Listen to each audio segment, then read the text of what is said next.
So I wait until I am ready to remove the numbing cream to choose color. Usually what I'll do is I'll pick out a few colors that I think are gonna work for my client and have them off to the side. That way, once I remove this, I already have an idea of what color I want to use on her.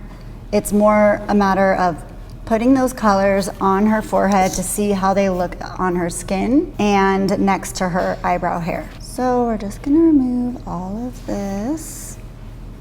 When my clients come in for their appointment, I prefer them to come in with their eyebrow makeup on. It gives me an idea of how they do their eyebrows, but also the color that they're comfortable with. Whether they love it or not, they'll tell you, but it just gives you an idea of what they are used to already. So when you go to choose a color, you can kind of use that as, you know, a guide. One thing I hear clients say a lot is, oh, I change my hair color a lot. But that's okay, because when we're picking our pigment color, we're actually trying to match the eyebrow hair color. So you wanna match it, or you wanna go a little darker. Like I have a lot of blondes who come in and usually they want their eyebrows done because their hairs are too light. So really, again, doesn't matter what color hair their hair on their head is, as long as the eyebrow color or the pigment color we choose matches the eyebrow color. You wouldn't want to go lighter, otherwise it's not going to blend. So the two things that you want to look at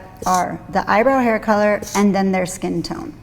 I guess also what they're comfortable with, because some people will prefer ashy over warm, so we'll get their input also.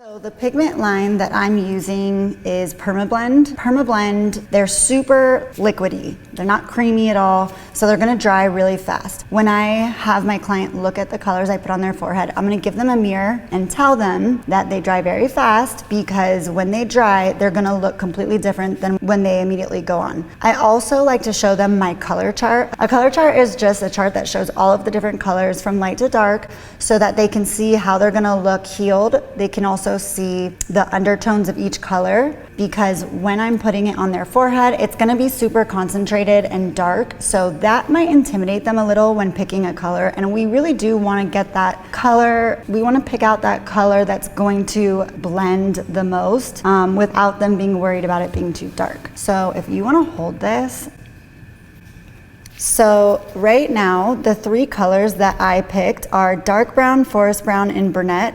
So I like to just kind of hold them against her eyebrows just to kind of see if the colors are looking good, if they're gonna be dark enough before I actually lay them on her forehead. All right, ready? So this is the first one. This is the dark brown. This is actually was my first choice. It's gonna be the lighter of the colors that I'm choosing. I would say it's more of it heals more neutral, but if I had to choose like lean one way, warm or cool, I would say this heals more warm if anything, but it is more of a neutral color. And then this is the forest brown. I feel like that almost looks a little green on you. Not sure if I love that one.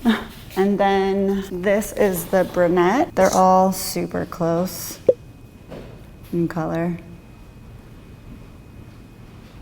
Still, out of all of them, I like the first one the best, but what about you? What do you think? I do like the first one the best, I think. The other two just look really green to me. Yeah, okay, perfect. So we're just looking at it and seeing, because she does have a little pink in her skin, how those colors look against her skin. And we agree that we like the dark brown the best. Now, if we do need to tweak the color a little at the touch-up, we can always, modify it a little. If we need to go darker or add more warmth or anything like that, we can do that at the touch-up. But the goal is to get as close to perfect the first time.